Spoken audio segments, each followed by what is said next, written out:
এটার নাম কি? ঢাকের তালের ফিল্মের নাম বারবার ভুলে পরাণ যায় জ্বলিয়া। হ্যাঁ, এটা আমি উচ্চারণও করতে পারি না। পরাণ যায় জ্বলিয়া, এটা তো আজ অব্দি দেখিনি।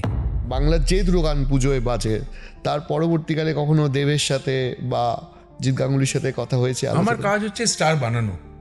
আমি গাইবো, অ্যাক্টার স্টার হয়ে যায়, স্টার সুপারস্টার হয়ে যায়। এটা আমার মধ্যে খুব বড় একটা ইগো প্রবলেম আছে, ভেরি জেনুইন। এটা আমি নিজেই করেছি অ্যানালিসিস। নেম এনি অ্যাক্টার, আর আমি গিয়েছি যারা আনমিউজিক্যাল, যাদের ডান্স পারে না, ওদের মধ্যে এক্সপ্রেশন, মানে দে নন অ্যাক্টার্স, তারাও কিন্তু ওই হয়ে গেছে, কি বলে, রকস্টার। তোমাকে বলছি, Sunil Shetty, can you imagine কি Sunil Shetty as a romantic হই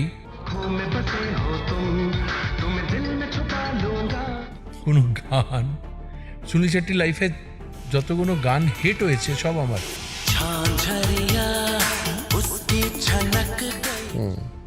আর রোম্যান্টিক দেবের একটা পার্সোনালিটি, আর আমি হয়তো দেবের কোনো ফিল্ম দেখিনি। We have to believe that. আজ অব্দি কোনো ফিল্ম দেখিনি।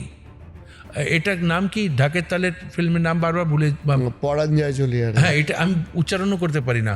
পরাণ যায় জ্বলিয়া, এটা তো আজ অব্দি দেখিনি। আচ্ছা, দেখা গেল আমি যাকে হ্যালো হ্যালো বলছি, আর কি খবর দিয়ে, ওই গানে আমি হিরোইন ছিলাম, আমি নিজেই জানি না, এত এম্বারেস হয়ে যায়, লজ্জার ব্যাপার আমার নিজের জন্য। কিন্তু আমি কি করব, সত্যি বলছি, আমি দেবের হয়তো আমি কোনো ফিল্মই দেখিনি আজ অব্দি।